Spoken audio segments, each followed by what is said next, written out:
Assalamualaikum warahmatullahi wabarakatuh. Saya Siti Nabila Putri dari kelas 12 IPS 2 akan mempresentasikan tentang ketimpangan sosial. Judul yang saya ambil adalah ketimpangan sosial antara perkomplekan dan daerah perumahan.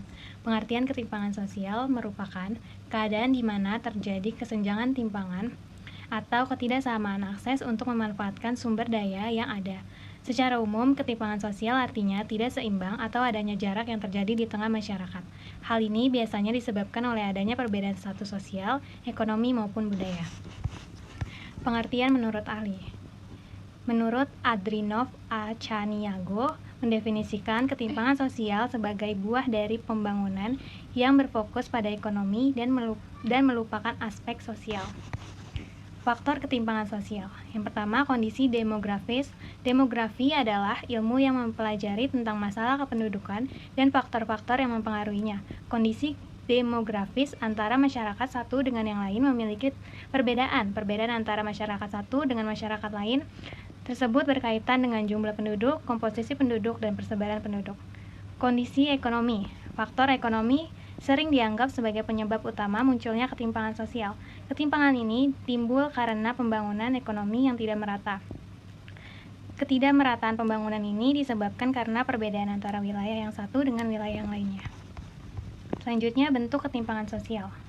Ketimpangan antara golongan sosial ekonomi, ketimpangan penyebaran aset, ketimpangan antar wilayah dan subwilayah dengan konsentrasi ekonomi yang pusatnya di kota, kesenjangan pembangunan diri masyarakat.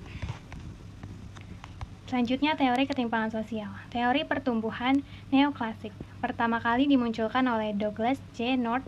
Menurut hipotesis neoklasik, ketimpangan pembangunan pada awal proses meningkat setelah berangsur-angsur. Ketimpangan pembangunan antar wilayah tersebut semakin menurun.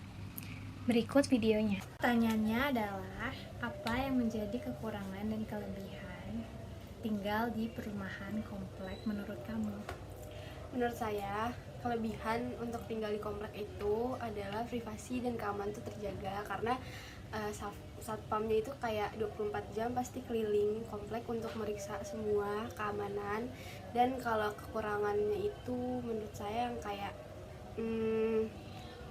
dia tuh kurang sosialisasi sama tetangga karena kan permukimannya itu kan sepi dan yang kayak benar-benar nggak banyak orang di luar karena ada jam batasannya untuk keluar juga, untuk keluar masuk ada jam batasannya, dan itu sangat amat terjaga untuk masuk ke daerah perkomplekan.